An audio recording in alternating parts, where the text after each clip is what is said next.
أعوذ بالله من الشيطان الرجيم. بسم الله الرحمن الرحيم.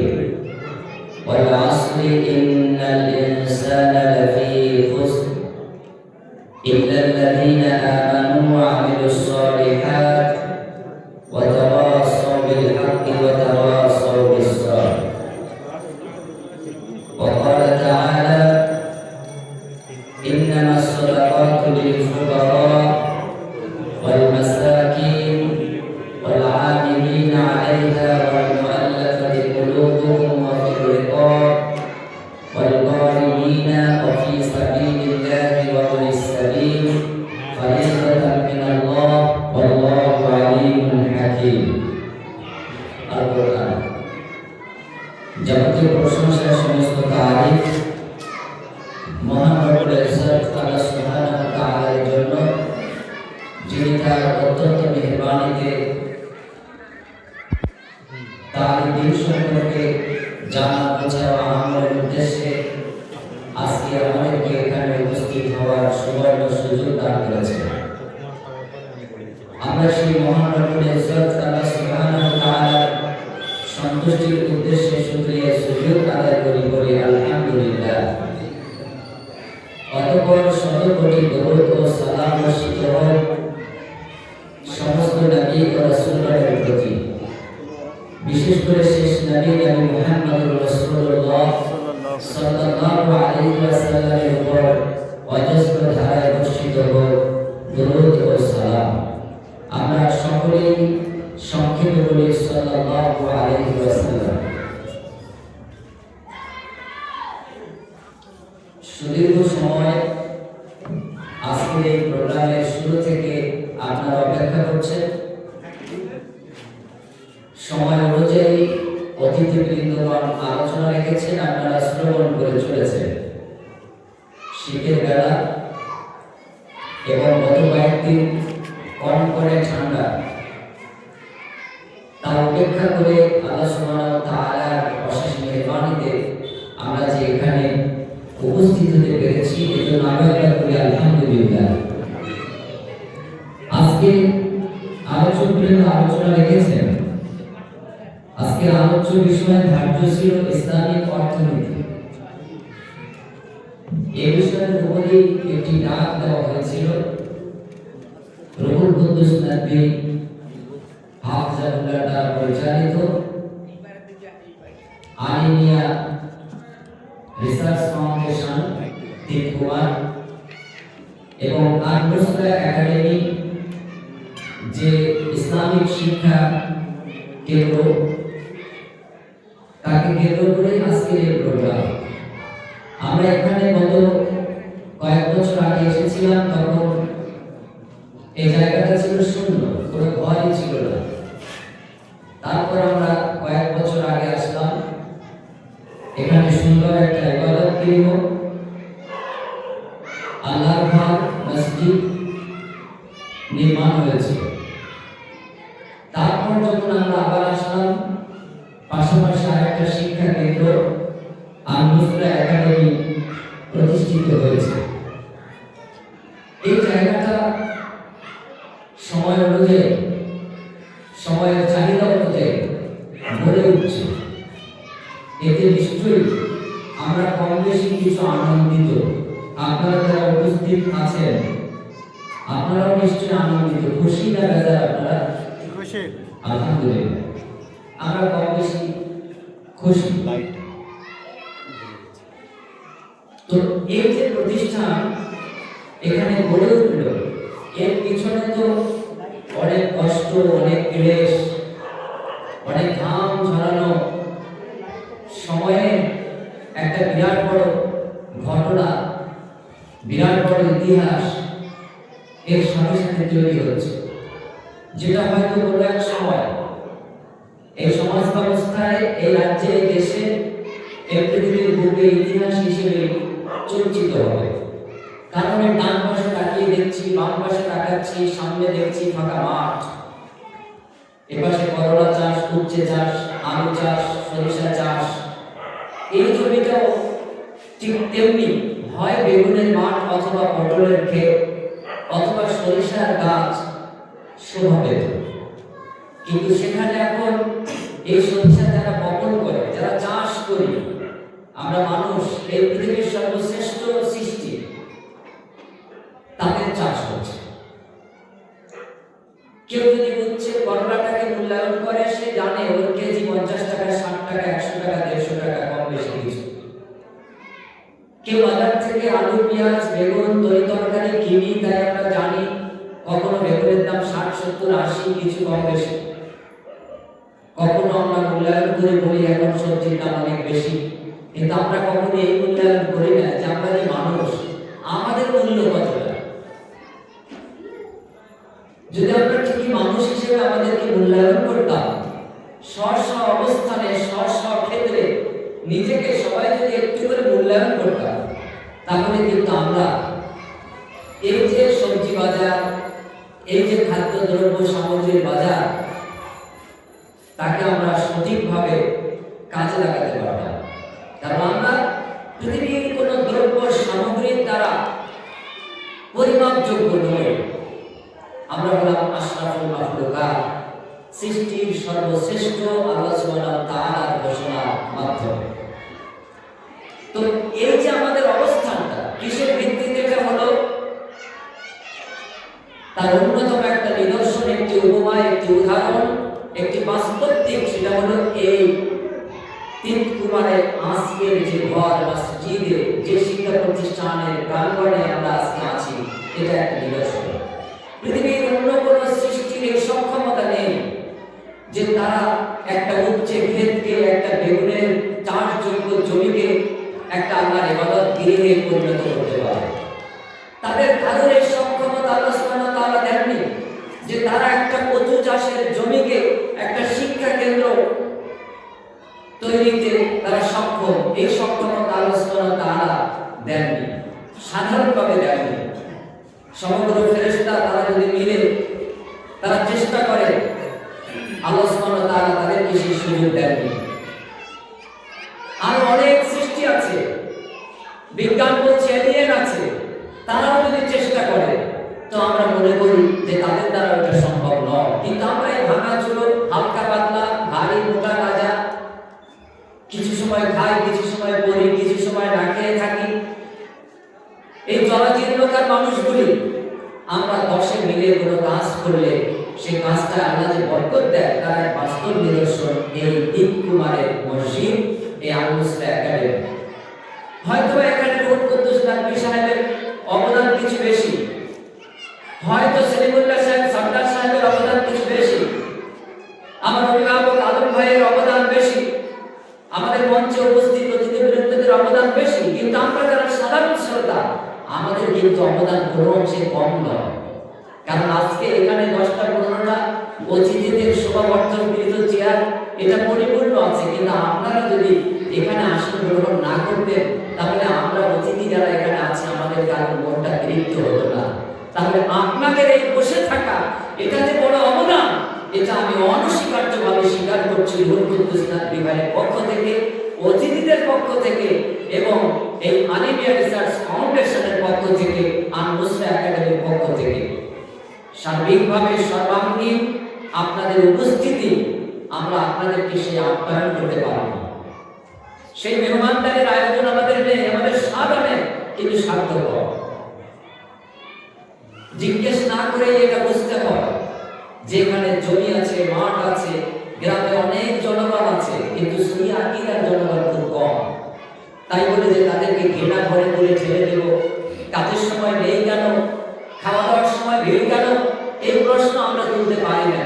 কারণ আমরা যার আদর্শে আদর্শিত, তিনি হলেন সাইয়্যিদুল মুরসালিন মুহাম্মদুর রাসূলুল্লাহ সাল্লাল্লাহু আলাইহি ওয়াসাল্লাম। তিনি যখন ইবাদতে মশগুল থাকতেন, তখন তার উপরে উটের নাড়ি ভুঁড়ি চাপিয়ে দেওয়া হতো। তিনি যখন দিনের দাওয়াত নিয়ে মানুষের ঘরের দরজায় যেতেন, তাকে গালমন্দ দেওয়া হতো। তিনি যখন অর্থনীতি পেশ করতেন, তখন তাকে অনেক অপমানে অভিযুক্ত করা হতো। তিনি যখন মানুষের বিবেক খুলে দেবার দরজা উন্মোচন করতেন, তখন তার উপরে পাগলের অপবাদ চাপিয়ে দেওয়া হতো। তারপরেও তিনি কিন্তু আল্লাহর কাছে আল্লাহকে ডেকে কথাই বলতেন, আল্লাহ আপনি এই বান্দা বান্দীদেরকে রহম করুন, করুণা দিয়ে ঢেকে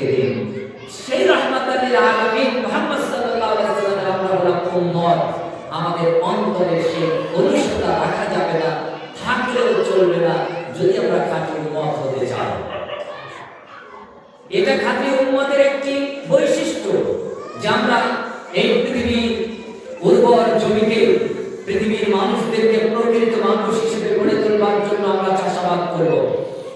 আমরা মানুষদেরকে পথ দেখাবো, কিন্তু নিজেদেরকে আমরা মনে করবো রাখাল। অথচ আমরা রাখাল হিসেবে রাখাল দাবি করে যে মানুষদেরকে আমরা পরিচর্যা দেব, সেবা দেব, তাদেরকে কিন্তু আমরা গরু ছাগল মনে করবো না, তাদেরকে মনে করবো আশরাফুল মাখলুকাত, সৃষ্টির সর্বশ্রেষ্ঠ। কারণ তারা যদি না থাকে আমরা নিদর্শন হতে পারবো না, আমরা আয়াত আল্লাহর সামনে আল্লাহর সন্তুষ্টি পাবো না, ইহকালে এবং পরকালে মুক্তিও পাবো না। আমাদের লক্ষ্য এবং উদ্দেশ্য আল্লাহর সন্তুষ্টির মাধ্যমে আখিরাতে নাজাত পাওয়া, জান্নাত প্রাপ্তি। এই লক্ষ্যে আমরা অগ্রসর হয়েছি। লম্বা আলোচনা, লম্বা বক্তব্য, দিন রাত 24 ঘন্টা সমাজ ব্যবস্থায় চলছে। আজকে শুধু আমি আপনাদের সামনে 4টি কথা বলতে চাই, যা আমাকে আজকে নির্ধারণ করে দেওয়া হয়েছিল হ্যান্ডবিল, লিফলেট, পোস্টারের মাধ্যমে।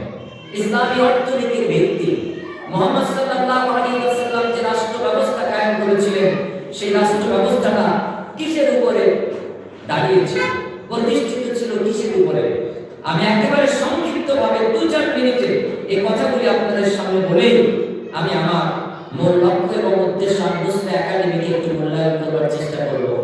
এই আল্লাহর ঘর, মসজিদ, এই যে ইবাদত গৃহ, যেখানে আজকে বিভিন্ন জেলা থেকে, বিভিন্ন অঞ্চল থেকে নির্বিঘ্নে প্রত্যেকের জন্য, প্রত্যেক মতাদর্শের মানুষের জন্য আজকে দরজা খোলা। এই মসজিদে এসে ঢুকে ইবাদতে মশগুল হতে পারেন, এই সুবর্ণ সুযোগ। কিন্তু এতটা অঞ্চলে অনেক মসজিদে নাও থাকতে পারে। যদি কেউ সংকীর্ণ মনে হয়, তারা যদি উল্ট কিছু করে, আমি ওদের আহ্বান জানাই যে ইসলামের রাস্তা প্রশস্ত, প্রশস্ত হৃদয়ের অধিকারী ছাড়া কেউ জান্নাতে প্রবেশ করতে পারবে না। মুহাম্মদ সাল্লাল্লাহু আলাইহি ওয়াসাল্লাম যে রাষ্ট্র ব্যবস্থা আল্লাহর আইন অনুযায়ী কায়েম করেছিলেন, তা ছিল 4টি বিষয়ের উপরে দাঁড়িয়ে। ভিত্তিমূল ছিল 4টি।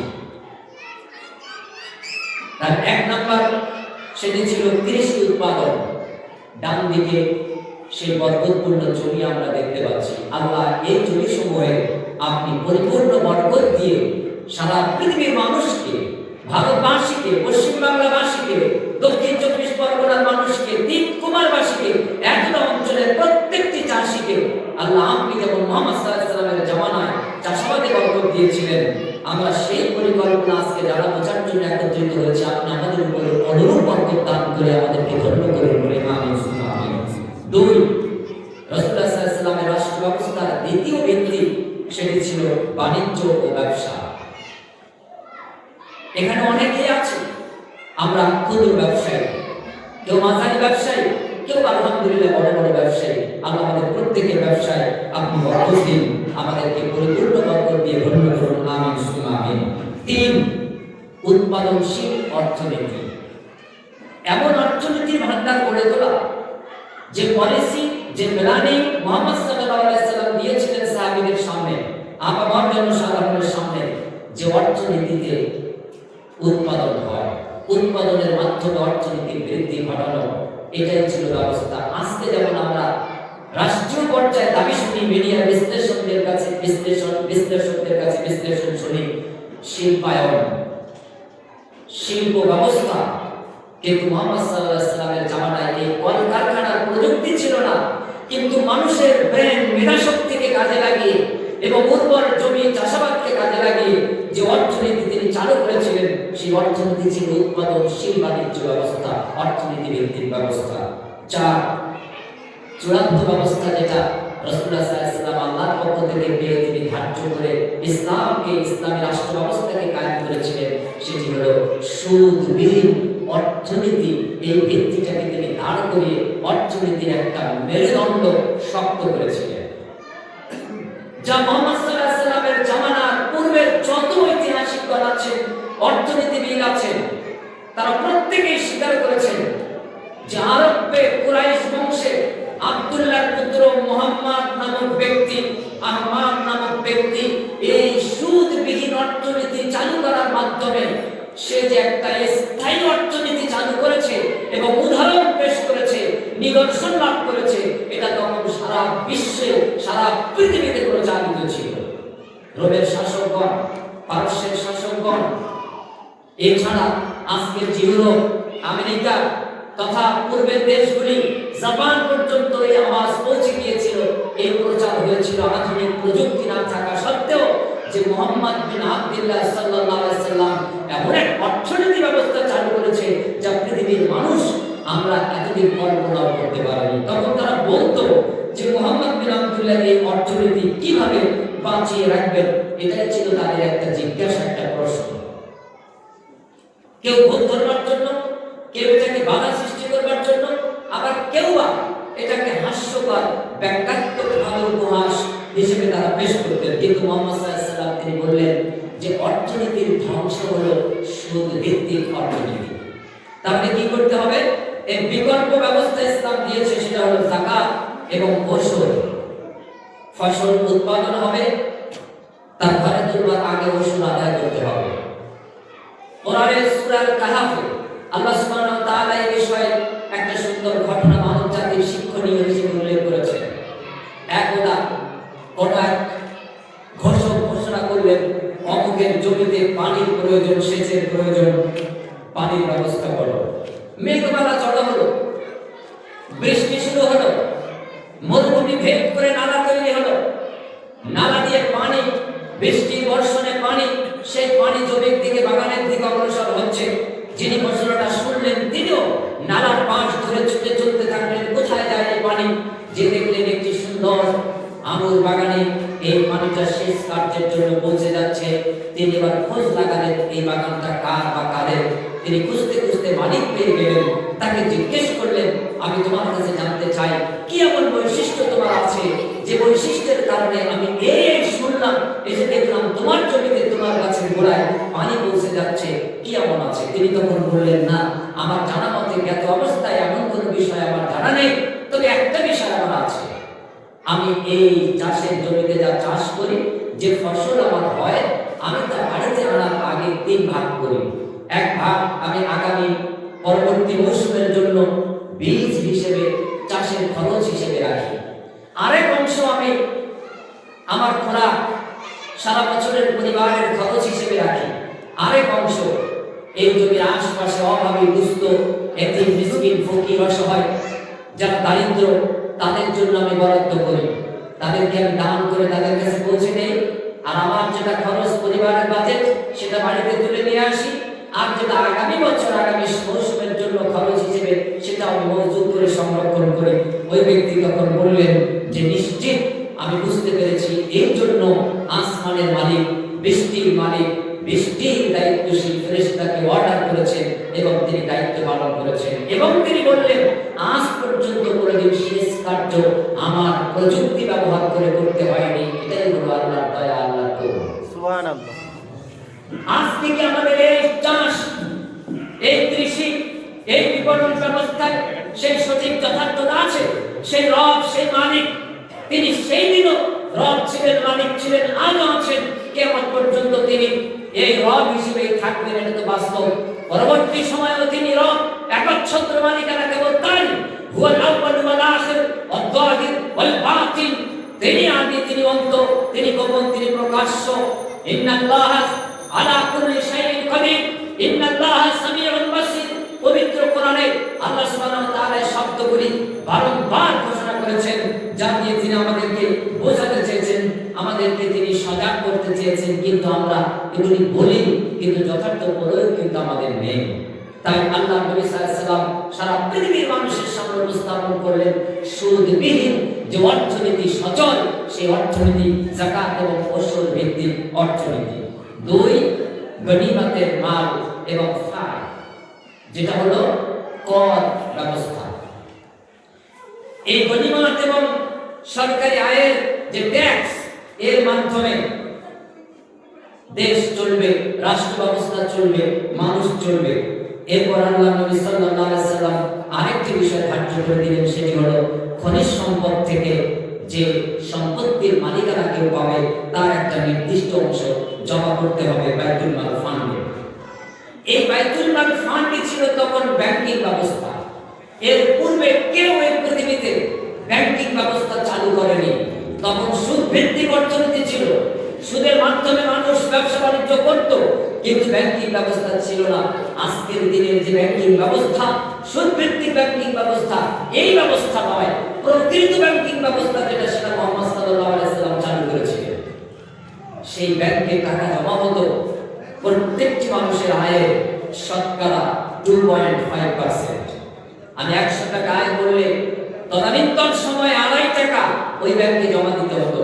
সেই ব্যাংকের প্রথম বিশ্ব ব্যাংকের নাম ছিল বাইতুল মাল ফান্ড। বাইতুল মাল কোথা থেকে এটি পরিচালিত হতো? এই ধরনের মসজিদ থেকে। মসজিদে হারাম, মসজিদে নববী, মসজিদে কুবা, এই মসজিদ সমূহ থেকে প্রথম বিশ্ব ব্যাংকিং ব্যবস্থা মানুষ দেখতে পেয়েছে। আজকে সেই মসজিদ কানা হয়ে গেছে, খোলায় পরিণত হয়েছে, হ্যান্ডিক্যাপ হয়ে গেছে, ভিক্ষুকের আকার নিয়েছে মসজিদগুলি। এই যে করুণ দুরবস্থা, এই যে করুণ পরিস্থিতি, এমন ন্যাক্কারজনক জায়গা থেকে মসজিদগুলিকে যদি আমরা বাঁচাতে না পারি, তাহলে আমরা যেমন অবক্ষয়ের শেষ সীমানায় পৌঁছে যাচ্ছে, আগামী দিন আমাদের এই মসজিদ, মাদ্রাসা, শিক্ষা ব্যবস্থা এটাও একেবারে মরণের দোরগোড়ায় পৌঁছে যাবে। অতএব এখান থেকে এই মসজিদকে আবার ঢেলে সাজানোর দায়িত্ব আল্লাহ সুবহানাহু ওয়া তাআলা আশরাফুল মাখলুকাত মানুষকে দিয়েছে। পৃথিবীর একটা প্রিয় প্রাণী আছে, পৃথিবীর প্রত্যেক মানুষ পছন্দ করে, পৃথিবীর প্রত্যেক মানুষ পছন্দ করে, সৌন্দর্যমণ্ডিত প্রজাপতি। পছন্দ করেন কি? অনেকে আছে অপছন্দ করতে পারে, ভয় পেতে পারে। আমার নিজের বড় মেয়ে প্রজাপতি মোটেও সহ্য করতে পারে না, দেখলে অবস্থা খারাপ, ওটা ব্যতিক্রম, ভিন্ন ব্যাপার।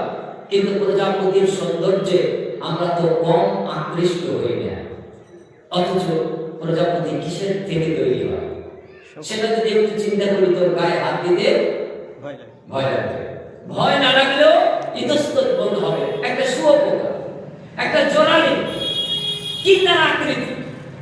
আপনি কি কখনো চিন্তা করেছেন যে স্রষ্টা মালিক একটা শুঁয়োপোকা জোড়ালি থেকে এত সৌন্দর্য বিশিষ্ট দুই পাখনাওয়ালা প্রত্যেকটি মানুষের অত্যন্ত চিত্তাকর্ষণীয় একটা প্রজাপতি রূপান্তর করে দিলেন?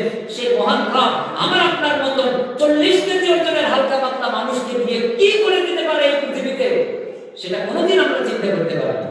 আচ্ছা, একটা মৌমাছি, ভেলুরকে দেখে আমরা পালাই, কিন্তু মৌমাছিকে দেখে কি পালাই? আমরা পালাই না। দেখেন, এই ছোট্ট ক্ষুদ্র একটা মৌমাছি, সে কি অবদান রাখে, তার নিজের জীবনকে উৎসর্গ করে দিয়ে কোনটা তিতো ফুল, কোনটা টক ফুল, কোনটা মিষ্টি ফুল, এগুলিকে আলাদা করে সে মিষ্টি ফুলে বসে তার মধুগুলি সংগ্রহ করে আমাদের বাক্সবন্দি করে দেয়, অথবা চাক তৈরি করে এক জায়গায় মধুগুলি জমা করে, আর এই মধু দিয়ে আমরা শীত কাটায় উপেক্ষা করি, অথবা আমরা শরীরে উপকৃত হই, রোগ মুক্তির ব্যবস্থা পাই। একটা ছোট্ট মৌমাছিকে আল্লাহ সুবহানাহু ওয়া তাআলা এত কারিশমা দিলেন যে কারিশমার আলোকে আমরা রোগ মুক্তির ব্যবস্থা উপকরণ পেয়ে যাই। সুবহানাল্লাহ। আচ্ছা, একটা মৌমাছির ওজন কত? আমার না 39 কেজি ওজন। আরেক পাল্লায় যদি একটা চাক মৌমাছি সব দেওয়া হয়, আমার থেকেও কম ওজন মৌমাছি হবে না? আমার থেকে তার একটু কম হবে, নিশ্চয়ই কম হবে। তাহলে এখানে ওজনটা দেখার বিষয় নয়। আপনাকে আল্লাহ সুবহানাহু ওয়া তাআলা কিছু না কিছু কারিশমা, কারামতি, ক্ষমতা, শক্তি, সামর্থ্য দিয়েছেন, তাই আমাকে আপনাকে লেগে থাকতে হবে, কাজে লেগে থাকতে হবে। আমি বাজারে যে একবার এক সবজি বিক্রেতাকে জিজ্ঞেস করলাম, ভাই, গতকাল তোমার কাছ থেকে 60 টাকা কেজি দরে 1 কেজি শসা নিয়ে গেলাম। আমার বাড়িতে আমার খুব প্রিয় বন্ধুরা আসছেন, তাদেরকে একটু আপ্যায়ন করবো, কিন্তু তারা গালে দিয়ে দেখছি আর দ্বিতীয়বার একটা শসার টুকরো হাত দিচ্ছে না। এরপর আমার সন্দেহ হলো, আমি পাশ থেকে একটু নিয়ে জিভে লাগিয়ে দেখি বেগতিক অবস্থা, পুরোটাই দিল। আমি তখন বললাম, সরি, আপনাদের এই শসা খেতে হবে না। তো ভাই, আপনার শসাটা কোন দেশে? তা বলছে, কেন, আমার শসাটা তো লোকাল শসা। আমি কোন এলাকা? তখন উনি একটা মাঠের নাম করলেন, আমার লোকাল।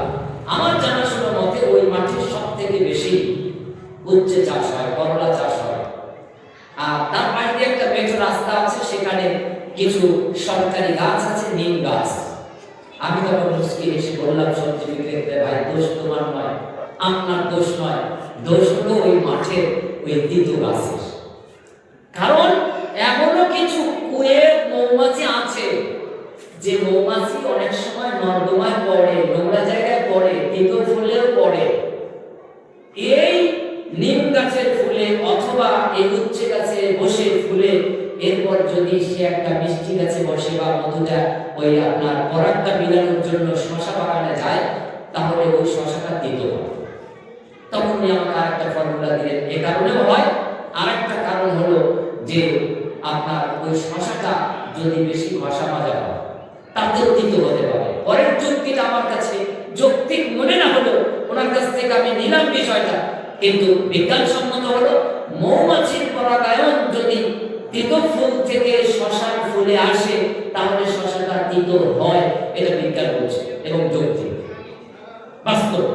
এখন মৌমাছির যেসব জায়গায় ধারণা দেওয়া আছে সেই সব জায়গা থেকে আমরা জানতে পেরেছি যে কিছু মৌমাছি সে যদি তিতো ফুলে পড়ে, সে যদি নোংরা, দুর্গন্ধ বা বিষটার মধ্যে পড়ে, খারাপ জায়গায় যে যদি কিছু খায়, এরপর যদি সে তার চাকে বাক্সে ফেরত আসতে চায়, বাস গিয়ে থাকতে চায়, তো রানীর অর্ডার হলো প্রত্যেকটা চাকে অসংখ্য পাহারাদার আছে, সৈনিক, সিকিউরিটি গার্ড আছে, যাদের গায়ে দুর্গন্ধ হয়, যে তিতো ফুলে পড়েছে, বিষটা পায়খানা পেশাবের মধ্যে পড়েছে, ও ঢুকতে গেলে দুর্গন্ধ বার হবে, তখন তার শাস্তি হলো হত্যা, মৃত্যুদণ্ড। তাকে বাসায় তো ঢুকতে দেবেই না, মেরে দেবে। কারা মারবে? ওই সিকিউরিটি গার্ড।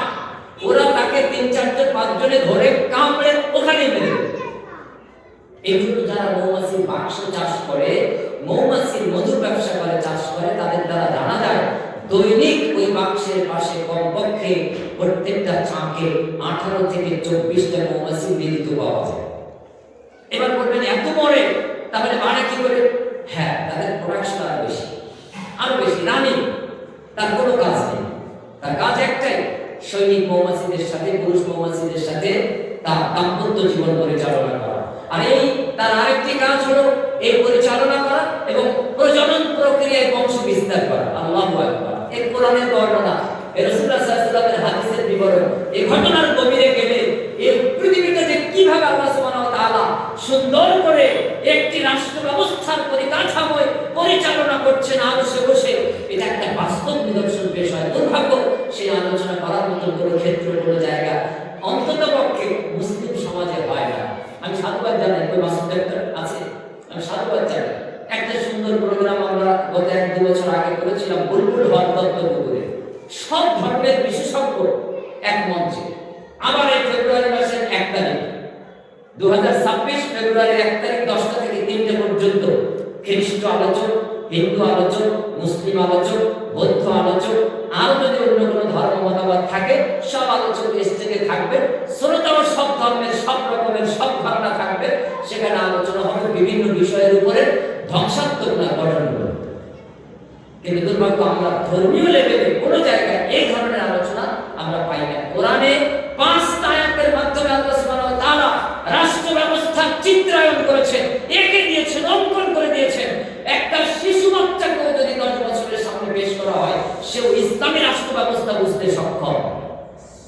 ভারতীয় রাষ্ট্র ব্যবস্থাকে আমি বুঝতেও পারি, নাও বুঝতে পারি। ইন্দোনেশিয়ার মতো দুর্বল অর্থনীতি ভিত্তিক রাষ্ট্র আমরা বুঝতেও পারি, নাও বুঝতে পারি। ছোট্ট একটা দেশ সিঙ্গাপুর, আমার দেশের হয়তো 62 থানার থেকেও ছোট্ট, সেই দেশটার অর্থনীতি, দেশটার পরিকাঠামো বুঝতে পারি, নাও বুঝতে পারি। কিন্তু সারা পৃথিবীটাতে পরিকাঠামোয় আল্লাহ আবদ্ধ করে দিয়েছেন, পরিচালনার ব্যবস্থা দিয়েছেন, কোরআনের 5টি আয়াতের মাধ্যমে তা ধার্য করে দিয়েছেন, যা প্রত্যেকটি মানুষের কাছে সহজলভ্য এবং সহজসাধ্য, সে বুঝতে সক্ষম। কিন্তু সেই চিত্র আমাদের সামনে উপস্থিত নয়। কিভাবে হবে? যেখানে খাওয়া, আমাদের সেখানে হাওয়া নেই। আমি তো বারবার বলি, খাওয়া দাওয়ায় ভিড়, একটা হাড্ডি মানুষ খেয়ে কামড়ে চিবিয়ে ফেলে দিয়েছে। এরপরও পৃথিবীতে কিছু শ্রেণী আছে, তারা সেটা নিয়ে টানা হেঁচড়া করে। কুকুর, বিড়াল, পিপিলিকা, আরো অনেক পোকামাকড় করে না? কুকুর বিড়াল যেটা খেয়ে ফেলে যাবে, তারপর একটা তার উপরে স্টেপ আছে, সেইটাকে নিয়ে তারা টানা হেঁচড়া করবে। আমি যেটা খেলাম, আপনি যেটা খেলেন, যেটা আমার আপনার অখাদ্য ফেলে দিলেন, তারপরে একটা স্তর আছে, সে সেটা খাবে। সে যেটা খেয়ে ফেলে যাবে, তারপর একটা স্তর আছে, সে সেটা গ্রহণ করবে। তারপরে একটা স্তর আছে, এমনকি কিছুই মাটির উপর কিছুই নেই, তার যে লালাটা লেগে আছে এটার একটা স্তর আছে, কিছু না কিছু প্রাণী, কিছু কীট পতঙ্গ ওটাকে এবার চেটে উঠে খেতে থাকবে। ওই পোকামাকড় আমাকে আপনাকে খাবার জন্য রেডি আছে। তাহলে প্রত্যেকটা সেক্টর কিন্তু সাজানো আছে ধাপে ধাপে। আমি আপনি সুন্দর করে পরিপাটি করে র্যাক থাকা শোকেস করেছি, সাজিয়ে রেখেছি, মনে করছি যে এগুলোই মনে হয় সব জায়গাটাই মনে হয় সুন্দর সৌন্দর্য। কিন্তু আল্লাহ সুবহানাহু ওয়া তাআলা সৌন্দর্যবতী তিনি যেভাবে সাজিয়ে দিয়েছেন, এই সাজানোর থেকে আর কিছু ভালো সাজানো হতে পারে না। একটা বেশি না, ৫,০০০ টাকা দিয়ে ড্রোন কিনে আপনি এখানে একটু খোলা আকাশের দিকে উড়ান, দেখেন আপনার এই ভূমিটা কি সুন্দর দেখাচ্ছে। সুন্দরবনের উপরে একটু উড়ান, দেখেন কি সুন্দর দেখাচ্ছে। কলকাতা শহরের উপরে উড়ান, দেখেন কলকাতা শহরটা কি সুন্দর। এখন যদি আপনি বলেন কলকাতা শহরের বিল্ডিং গুলি আমার ইঞ্জিনিয়াররা করেছে, আমার রাষ্ট্র ব্যবস্থা তৈরি করেছে, আর সুন্দরবন এটা মানুষ সৃষ্টি করেনি, এটা রবের সৃষ্টি, দুটিকে সামনে আনবেন, সপ্ত আশ্চর্যের মধ্যে শ্রেষ্ঠতম আশ্চর্য ওই সুন্দরবনই হবে। কলকাতা শহরের বিল্ডিং ইমারত পরিকাঠামো হার মেনে যাবে। তাহলে আপনি কাকে মূল্যায়ন করছেন? কোন বিশ্লেষণে আপনি বিশ্লেষিত হচ্ছেন? ওই হাড় নিয়ে যারা কামড়াকামড়ি করছে ওদের মতন অবস্থান যদি আমাদের হয়, তাহলে আমাকে আপনাকে দেখে পৃথিবীর যে কেউ ইট ধরবে, পাটকে ধরবে। কুকুরকে দেখে আমরা যেমন করি, বিড়ালকে দেখে আমরা যেমন করি, আমাকে আপনাকে দেখো তাই করবে, অভিন্ন কিছু হবে না। যে অবস্থা আমাদের দিকে আসছে, ধেয়ে আসছে, ঝড়ের গতিতে আসছে, আমফানের গতিতে আসছে, 200 কিলোমিটার গতিতে ছুটে আসছে, এখানে পরিস্থিতি থেকে যদি আপনি আপনাকে, গোটা সমাজকে, গোটা মানব জাতিকে রক্ষা করতে চান, তাহলে ইসলামিক অর্থনীতির ছায়াতলে আসা বাধ্যতামূলক, অপরিহার্য, বিকল্প কোনো ব্যবস্থাই নেই, কোনো পথ খোলা নেই। এই পরিস্থিতি আসতেই হবে, এই বাস্তব দিকে ফিরে আসতেই হবে। তাই আল্লাহ সুবহানাহু ওয়া তাআলা মানব জাতির হিদায়াতের জন্য, মানব জাতির কল্যাণের জন্য, মানব জাতির সুস্থতার জন্য, মানব জাতির জান্নাত প্রাপ্তির জন্য এই সরল পবিত্র কোরআন দান করেছেন। হুদাল লিন-নাস ওয়া বাইয়িনাতিন মিনাল হুদা ওয়াল ফুরকান, মানব জাতির সামনে সত্য এবং মিথ্যা এটা আল্লাহ সুবহানাহু ওয়া তাআলা উপস্থাপন করেছেন। তাই এই সত্য এবং মিথ্যার মাপকাঠি কোরআনকে বুঝুন, কোরআনকে পড়ুন, কোরআনকে মান্যতা দিন ব্যক্তি, পরিবার এবং সামাজিক জীবনে। আর এই সামাজিক জীবনকে যতদিন পর্যন্ত আমরা মূল্যায়ন করতে না পারবো, ততদিন পর্যন্ত এই পৃথিবীর দরবারে আমরা কেউ মূল্যায়িত হব না, আমরা কেউ মর্যাদা পাবো না। সামাজিক ক্ষেত্রে আমাদের অবশ্যই অবদান রাখতে হবে। আমি এই জন্য বারবার বলি, আজও বলছি, আমি আমাকে নিয়ে ভাবছি, রুহুল কুদ্দুস ভাই রুহুল কুদ্দুসকে নিয়ে ভাবছে, সর্দার সাহেবকে নিয়ে ভাবছে। এই ভাবনায় চূড়ান্ত ভাবনা নয়। আমাকে আপনাকে এই সমাজের 10-এর একজন মনে করে 10-এ মিলে করি কাজ, হারি জিতি নাহি লাজ, 10-এর লাঠি একের বোঝা, এই আলোচ্য বিষয়ের সামনে রেখে আমাদের অগ্রসর হতে হবে, সামনে এগোতে হবে, যে সমাজকে গড়ে তুলতে হবে। একদিকে চাষের জমি, একদিকে মৎস্য চাষ, একদিকে ব্যবসা বাণিজ্য, পাশাপাশি মানুষকে যদি প্রকৃত মানুষ হিসেবে তৈরি করে না নেওয়া যায়, তাহলে এই বেগুন বাজারে শুধু মানুষের স্বার্থের ঊর্ধ্বেই ক্রয় বিক্রয় হবে। এই লঙ্কা বাজারে যে মানুষের ব্যাগ ভর্তি টাকা, তার থেকে দাম বেশি থাকবে, মানুষের স্বার্থের মধ্যে থাকবে না। তাই মানুষকে আগে নৈতিক আদর্শ গঠন করা উচিত। সেই মানুষকে নৈতিক আদর্শবান করে তোলবার যে কারখানা, যে চাষের জমি রুহুল কুদ্দুস নবীর মাধ্যমে আল্লাহ সুবহানাহু ওয়া তাআলা তিক্কুমারের ভূমিতে প্রতিষ্ঠিত করছেন, কিছু কাজ নিচ্ছেন। যদি আমরা সবাই মিলে একটু অংশগ্রহণ করতে পারি, সহযোগিতা করতে পারি, আমাকে আল্লাহ বাক্যটু করেছেন, আমাকে আল্লাহ কথা বলার শক্তি দিয়েছেন, এই কথা দিয়ে যদি তাকে সাহায্য করতে পারি, আমাকে আল্লাহ অর্থবিত্তশালী করে দিয়েছেন, যদি সেই অর্থ থেকে একটু অর্থ সাহায্য দিতে পারি, আমাকে আল্লাহ বুদ্ধিমত্তা দিয়েছেন, এই বুদ্ধিমত্তার থেকে যদি একটু বুদ্ধি দান করতে পারি, আমাকে আল্লাহ সময় দিয়েছেন, এই সময় থেকে যদি একটু সময় দিতে পারি, আমাকে আল্লাহ শ্রম শক্তি দিয়েছেন, এই শক্তি থেকে যদি একটু শ্রম দান দিয়ে দিতে পারি, তাহলেই কিন্তু আমাদের অবদান হয়ে যায়। 10-এর লাঠি একের বোঝায় পরিণত হয়, 10-এ মিলে করি কাজ, হারি জিতি নাহি লাজ, এই প্রবাদ বাক্যে আমরা ধন্য হতে পারি। অথচ আজকে উপস্থিতি জন ইসলাম দরদি, আল্লাহ প্রিয় মানুষ, নবী প্রেমিক সকল শ্রেণীর কাছে আমার উদাত্ত আহ্বান, ঐকান্তিক নিবেদন, স্বনির্বন্ধ দাবি যে রুহুল কুদ্দুস নবীর এখানে গত বেশ কিছুদিন আগে যেদিন এখানে জুমা সালাতের উদ্বোধনে এসেছিলাম, সেদিন ঈদ দেখা গিয়েছিল। গিরিল ছিল না, কোলাপসিবল গেট ছিল না। সেদিন হাত পেতেছিলাম, আপনারা লম্বা হাতে দান করেছিলেন। তিনি যে আমানতের সহিত কাজ করেছেন, এটা আমি তার সাথে একবার জিজ্ঞেস করিনি। গাড়ি থেকে নেমেছি, সোজা খাবার জায়গায় গিয়েছি, খাওয়া দাওয়া শেষ করে ডাক পেয়েছি, চলে এসেছি।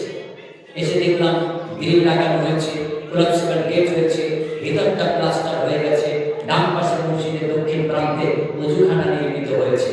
ও পাশে রুম করে তখন টিন ছিল না, সাইডের উপরে অ্যাসবেস্টস ছিল, এখন টিন হয়েছে। লাইব্রেরি ছিল না, এখন লাইব্রেরি হয়েছে। একটা সুন্দর ডেভেলপ উন্নতি আমরা দেখতে পাচ্ছি। সে মানুষ, তার হাজার ভুল থাকবে, আমি মানুষ, আমার সব দিকে ভুল থাকবে। একটা দুটো ভালো কাজ মানুষের জন্য আল্লাহর সামনে আল্লাহর সন্তুষ্টির জন্য যথেষ্ট। নবীগণ তো পলায়ন করেছে, নবীগণ তো গাছের মধ্যে ঢুকে গিয়েছে, ভুল করেছে। আল্লাহ সুবহানাহু ওয়া তাআলা তাদেরকে মাসুম ঘোষণা করে আমাদের শিক্ষা পেশ করেছেন, আমাদের সামনে শিক্ষা রেখেছেন। নবী মুহাম্মদ রাসূলুল্লাহ সাল্লাল্লাহু আলাইহি ওয়াসাল্লামের স্ত্রী আয়েশা সিদ্দিকা রাদিয়াল্লাহু আনহার একটা ঘটনা শুনে মাঝে মাঝে হাসিও পায়, আবার আশ্চর্য হতে পারে। মুহাম্মদ সাল্লাল্লাহু আলাইহি ওয়াসাল্লাম যখন অসুস্থ, মৃত্যু সজ্জায়, কয়েক ঘন্টা বাদে তার জানটা বেরিয়ে যাবে, এহেন সময় রাসূলুল্লাহ সাল্লাল্লাহু আলাইহি ওয়াসাল্লাম একটা কথা বললেন। আয়েশা জিজ্ঞেস করলেন, ইয়া রাসূলুল্লাহ, কিয়ামতের কঠিন ময়দানে আপনার সামনে সর্বপ্রথম আমাদের মধ্য থেকে কার দেখা হবে? আয়েশার ধারণা ছিল রাসূলুল্লাহ বলবেন, আয়েশা তোমার সাথে আমার দেখা হবে। আল্লাহ নবী এই প্রশ্নের সম্মুখীন হয়ে আল্লাহ নবী সাল্লাল্লাহু আলাইহি ওয়াসাল্লাম বললেন, যার হাত সবথেকে লম্বা, কিয়ামতের মাঠে সবার আগে তার সাথে আমার দেখা হবে।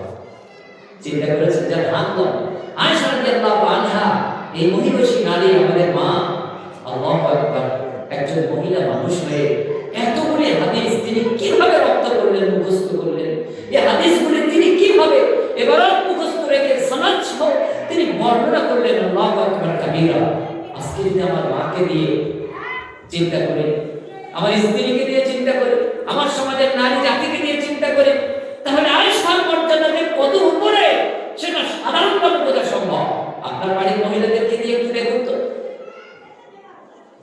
আজকে আদেশ করে আসলেন, 1 ঘন্টা পরে ভুলে গেছে।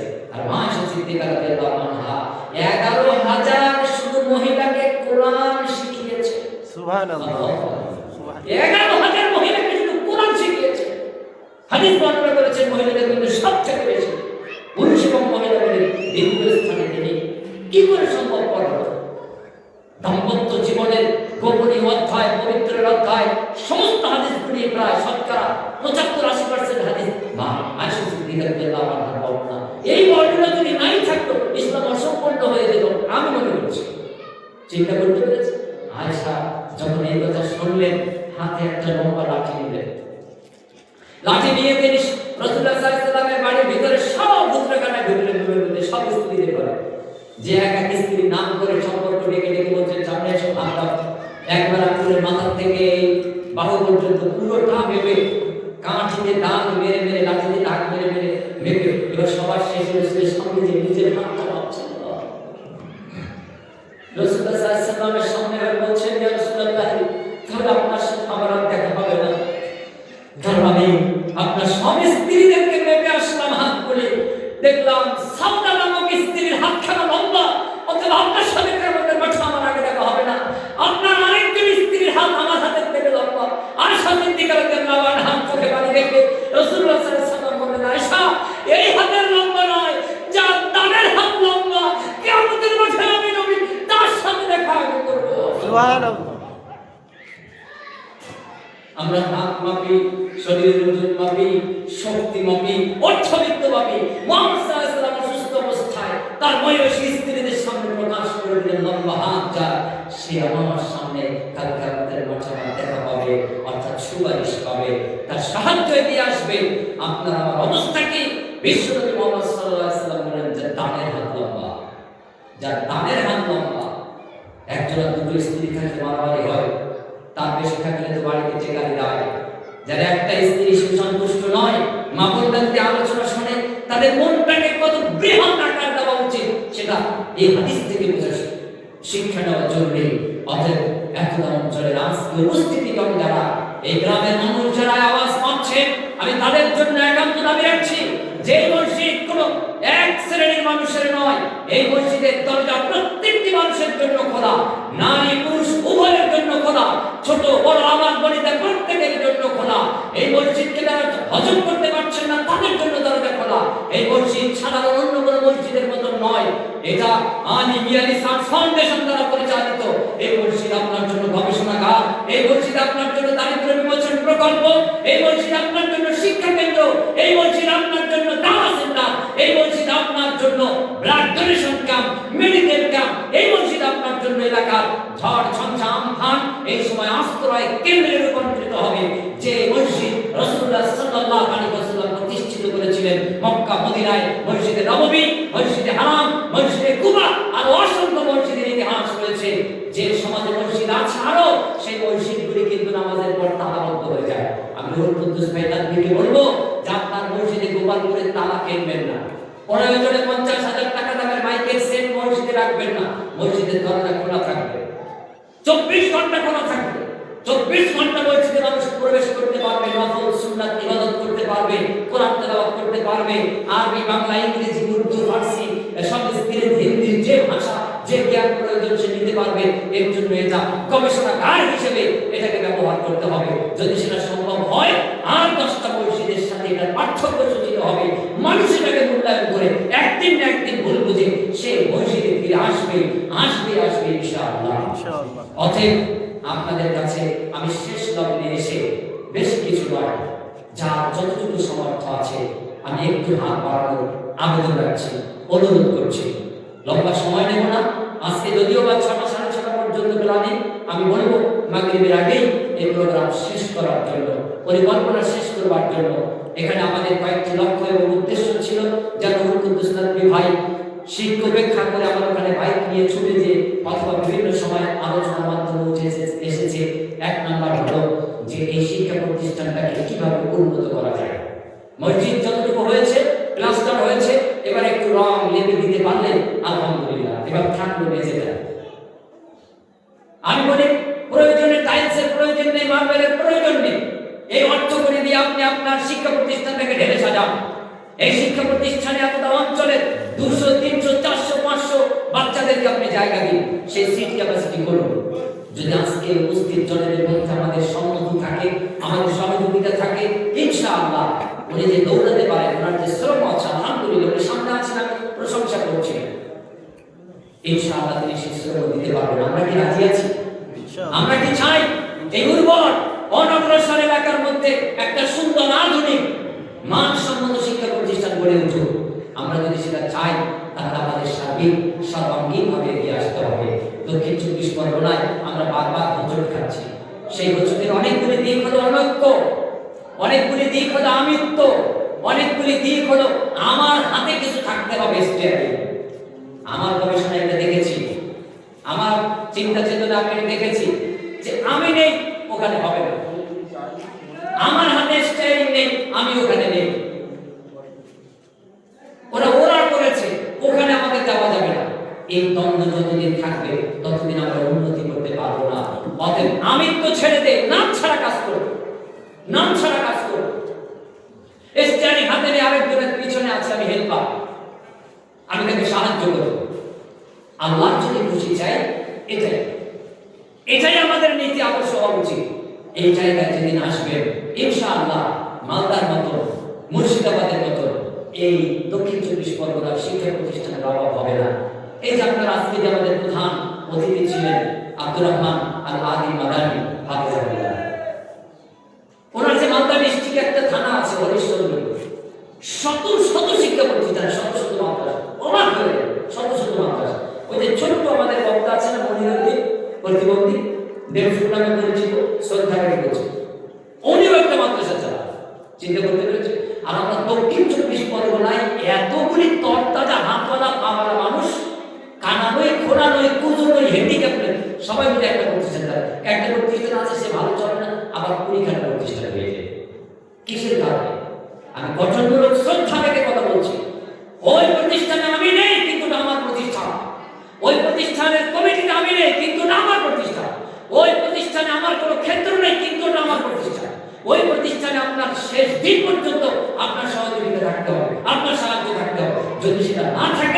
তাহলে আপনি অকৃতজ্ঞ।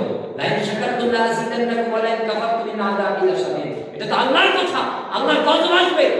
অতএব রুহুল কুদ্দুস নাদবি তিনি এই প্রতিষ্ঠান করেছেন। এর মানে এই নয় যে এই জেলায় পার্শ্ববর্তী জেলার অন্য প্রতিষ্ঠানে তিনি সাহায্য করবেন না।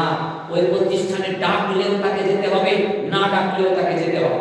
ডাকলেও যেতে হবে, না ডাকলেও যেতে হবে। দক্ষিণ 24 পরগনার 3টি মাদ্রাসা, এখন 2টো, তার পাশে আরেকটি মাদ্রাসা, কি গ্রামের নাম? তেমনি পাশে কি বানাত যেমন না, বানাত তো আতিকুর ভাই। ওরপর আরো একটা মাদ্রাসা নাকি রয়েছে, শুনে যাকে যাইনি যদিও, আরো একটা মাদ্রাসা। এদিক বারাইপুর আমাদের মার্কাজ মাদ্রাসা, তারপর বারাইপুর খোদার বাজারে আমাদের সর্দার সাহেবদের মহিলা মাদ্রাসা। এছাড়া আরো যে মাদ্রাসাগুলি আছে, এই মাদ্রাসার কর্মকর্তাগণ যারা আছি, আমরা একটা মাদ্রাসাকে যদি অন্যের মনে করি তাহলে গুনাহ হবে, পাপ হবে। এই মাদ্রাসাগুলি আমাদের, এই মাদ্রাসাগুলি আমাদের চালাতে হবে। তারা দাওয়াত দিলেও মাদ্রাসার কর্ণধারকে ওখানে যেতে হবে, দাওয়াত না দিলেও যাওয়া বাধ্যতামূলক। আমি গেলাম কি না গেলাম কোনো প্রশ্ন নয়, কিন্তু রুহুল কুদ্দুস নাদবিকে ছুটে যেতে হবে বারাইপুর মাদ্রাসা, রুহুল কুদ্দুস নাদবিকে ছুটে যেতে হবে তিন মাদ্রাসা, রুহুল কুদ্দুস নাদবিকে ছুটে যেতে হবে আপনার ঘোড়ারস মাদ্রাসায়, গোপালপুর মাদ্রাসায় যেতেই হবে, কারণ সে একটা মাদ্রাসা চালায়। অতএব তার মাদ্রাসার প্রতি দরদ ভালোবাসা সবার থেকে বেশি থাকবে, রাখতে হবে। এই ভালোবাসা রাখার জন্য আমি দাবি জানাচ্ছি, যদি আপনারা আমরা মাদ্রাসার এই কর্মকর্তারা মিলেমিশে একাকার হয়ে মাদ্রাসাগুলিকে এগিয়ে নিয়ে যেতে চাই, ইনশাআল্লাহ আমরা পারবো। অতএব আসুন, আমি আপনাদের কাছে সেই সনের মধ্যে দাবিটুকু রাখছি, রুহুল কুদ্দুস নাদবি ভাইয়ের দ্বারা পরিচালিত, আলিমিয়া রিসার্চ ফাউন্ডেশন দ্বারা পরিচালিত আল নুসরা একাডেমি এবং এই মসজিদ কমপ্লেক্স, এটাকে সুন্দর একটা পরিবেশ দেওয়ার জন্য আপনারা সদিচ্ছায় আজকে শেষ রাতে ভাঙাচোর মজলিসে, আমি খুব লম্বা কালেকশনে যাব না, তবে আমি অনুরোধ করব এই সম্মেলন কনফারেন্স লং টাইম না করে রমজান মাসে ইফতারের মজলিস করে অথবা জুমার দিন জুমার নামাজের ব্যবস্থা করে সেই দিন কোনো বক্তব্য নয়, শুধু কালেকশন হবে ইনশাআল্লাহ। সেই দিন আগত মুসল্লিগণ দূর দূরান্ত থেকে রমজান মাসে তারা সরল মনে তারা কালেকশন করবে, কালেকশন দেবে, ইনশাআল্লাহ দেবে। বিগত দিনের ইতিহাস আছে। আমি আপনাদের কাছে দাবি রাখছি, যারা এখানে উপস্থিত আছেন কম বেশি আপনারা প্রত্যেকে একটু শরীর হয়ে যান। আপাতত কি আমাদের প্রয়োজন আছে? এটা কাজ মসজিদের প্রচন্ড ঠান্ডা জানেন তো, গ্রিল লাগানো আছে, গ্লাস নেই। তো এই গ্লাস লাগানোর জন্য অনুরোধ করছি, আজকে উপস্থিত যারা আছেন আমাদের অতিথি শ্রোতা মণ্ডলী, তাদের মধ্য থেকে শরীরবান মানুষ আল্লাহর খুশির জন্য কেউ একটা কেউ দুটো এভাবে যদি একটু এগিয়ে আসেন খুব ভালো হয়।